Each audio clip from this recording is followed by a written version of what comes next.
হযরত ফাতেমা রহমতুল্লাহের বিবাহ কিভাবে হয়েছিল? জগতের সর্বশ্রেষ্ঠ কন্যা, সবচেয়ে মর্যাদাবান সম্পন্ন নারী, আল্লাহর রসুল সাল্লাল্লাহু আলাইহি সাল্লামের স্নেহের পাত্রী, কলিজার টুকরা, হৃদয়ের অংশ। নবীজি সাল্লাল্লাহু আলাইহি সাল্লাম বললেন, ফাতেমা আমার হৃদয়ের অংশ। যে একে কষ্ট দিল সে আমাকে কষ্ট দিল। এমন মমতা যে তিনি যখন জেহাদের জন্য গমন করতেন একে একে সব কজন স্ত্রীর সাথে দেখা করে যেতেন। কন্যা ফাতেমার সাথে দেখা করতেন সকলের শেষে। যখন ফিরে আসতেন তখন সর্বপ্রথম দেখা করতেন ফাতেমার সাথে। স্ত্রীদের সাথে সাক্ষাৎ করতেন পরে। কেন? যাতে ফাতেমার সাথে বিরহের সময়টা কম হয়। এমন ভালোবাসতেন নবী সাল্লাল্লাহু আলাইহি সাল্লাম হযরত ফাতেমা রহমতুল্লাহকে, যার দুই পুত্র হাসান হুসাইন রহমতুল্লাহ জান্নাতি যুবকদের নেতা। তার বিবাহের অনুষ্ঠান দেখুন। নবীজিগণের পর এমন কোনো দম্পতি দুনিয়াতে আসেনি। কেমন স্বামী আর কেমন স্ত্রী, তাদের বিবাহটা দেখুন।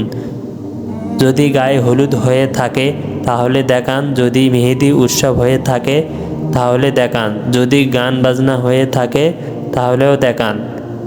আমার ভাই ও বোনেরা বলে, এসব না করলে নাক কান কাটা যাবে, এসব না করলে মানুষ কি বলবে।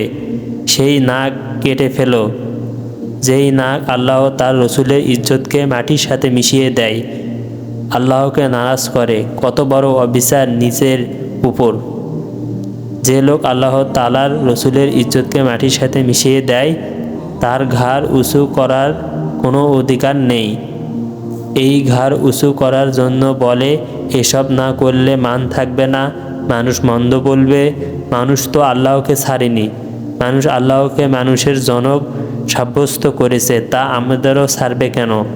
সাদাসিধা এক অনুষ্ঠানে মসজিদে বিবাহ হচ্ছে, এমন এক অবস্থায় যে হযরত আলী রহমতুল্লাহ এর নিজের একটা ঘরও নেই। আর আমরা জিজ্ঞাসা করি, ছেলেটা কি করে? এটা কি দেখি না যে ছেলেটা কেমন, তার চরিত্র কেমন, আদর্শ কীরূপ, জীবনধারা কেমন? এসব আমরা দেখি না, জিজ্ঞাসা করি ছেলে কি করে।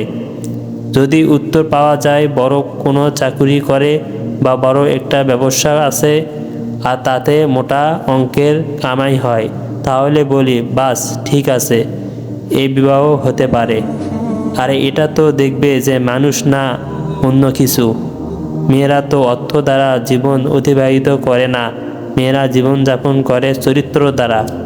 কোটি টাকার মালিকদের বাংলোর গিয়ে কান পেতে থাকো, শুনবে সেসব অট্টালিকার দরজা জানালাগুলো কাঁদছে, কারণ তাদের অধিবাসীরা জীবন শিখেনি, অর্থ বৃত্তের দেখে বিবাহ হয়েছিল। কিন্তু শীতল আগুন সংসারটিকে পুড়িয়ে ছাই বানিয়ে দিয়েছে। অর্থের পথে জীবনে সুখ আসে না, জীবন সুখ আসে চরিত্র পথ ধরে। পারিবারিক অশান্তি গরিবের তুলনায় ধনীদের ঘরে বেশি, সংসার ভাঙে গরিবের তুলনায় ধনীদের বেশি।